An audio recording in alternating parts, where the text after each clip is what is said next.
so my wife and I, we really wanted to go on a trip to Europe, and it's been forever since we've been out of the country. In fact, it's been 4 years since we've had an international trip. We were so stoked. We could not wait to get out of the country. But we have a big life event. We have a beautiful, cute, handsome son named Lincoln here, and we've been taking care of him. He is already 3.5 months old, and I'm telling you guys, being a parent, a new parent, is a totally new life change, but it is one that I can never regret.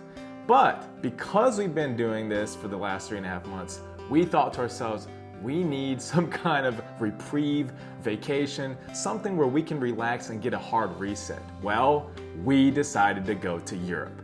But how are we going to do that with a 3.5-month-old? Well, the way that we did it was that I bought a plane ticket for my mom-in-law, who is from Korea, and she flew in from Korea all the way to Atlanta, Georgia. And here we are picking her up, waiting for her to come, greeting her.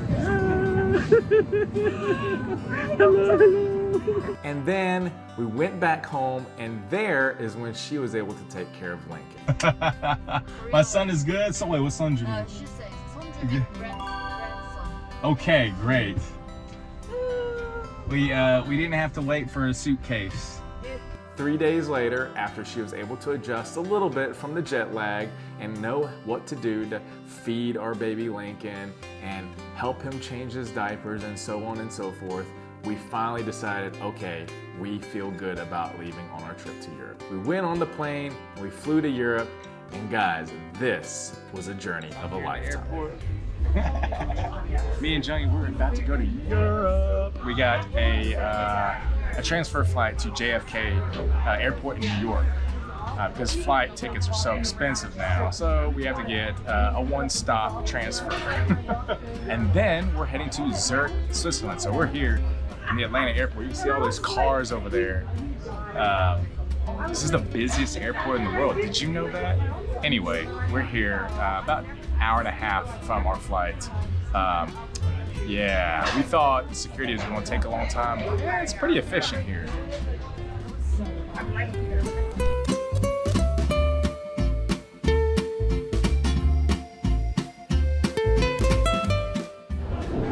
All right, guys, made it to JFK Airport, and we are here on a layover yet again. At least we get to walk a little bit, rest, have a bathroom break, stretch a little bit, get a snack, because we're in for another flight, this time 10 hours to Zurich, Switzerland. So here we are, let's get it. All right, we're here, JFK. Man, it was only about a 2-hour flight, but man, it felt long, maybe because my seat was uncomfortable. After the long flight, we finally made it to Zurich, Switzerland. And let me tell you, we were so excited. Even though we were very tired, it was like a mixed emotions type of thing. But when we got to the airport, it was so cool to see all the different people. Suddenly you could tell instantly, hey, we're in a different country. And I heard that there were some countries in Europe where the people were a lot taller. I found this one family with daughters that happened to be very pretty, and I thought, man, they remind me of some figure skaters, world-class ice skaters that I saw on TV way back when we had the Winter Olympics last time, and I thought, man, they look familiar, but come to find out that they weren't. Am I going to find any celebrities while I'm in Europe? Well, I can't wait to find out. When we got to our Airbnb, I had really low expectations. Honestly, I didn't know what to expect, but when we got there, I was very pleasantly surprised. There was a nice queen-size bed, very comfortable, and they had a little refrigerator there, a little sink, and there was a shared bathroom space, which I was worried in the past. I've been in some hotels or Airbnbs where they had that, and basically you'd have to wait your turn, but there was not a big crowd, so it ended up working out really well. The temperatures there were absolutely stunning. It was about 70 to 75 degrees sunny when we were there, and there's no rain, and it was just some of the most stunning weather that I've ever seen. However, to my great surprise and shock, my allergies were incredibly bad. This was a huge shock considering coming from the south here in Atlanta, Georgia, the pollen and the ragweed, the different kinds of spores that are in the air, always make me sneeze during the springtime in Atlanta. But when I went to Switzerland here in Europe, it was worse. I don't know if this will happen to you, but if you come, make sure to pack your backpack full of Zyrtec, Claritin, and nasal sprays. Ironically, the first food that we had there was not Swiss food, but they called themselves a French taco. I laughed when I saw it, but when I ate it, it was actually pretty good. They also had waffle fries there that resembled that of Chick-fil-A, but also had a crunchy texture like Arby's. Very interesting. So once we had that meal, which was basically our lunch, even though it was breakfast time because we were jet lagged, we hopped on a bus afterwards and we went to the downtown area of Zurich. This place was bustling and was quite more lively than where we were staying at the Airbnb, which is about 15 minutes away. And man, it was so lively, and we had arrived there on a Friday, so it was the perfect time to come into Zurich because Friday night, all of the happenings and activities were going on. What I find interesting about this magnificent city is that it really captivates all of those who wander on the streets. Me being a wanderer, loving to see what's around me, it was such an awesome place, full of timeless charm, lots of vibrancy. It was really an awesome place to be. There are so many places where you could take a stroll through cobbled streets. They had this awesome circus going on, which I was tempted to try, but I thought if we went there, we wouldn't be able to see the rest of the city.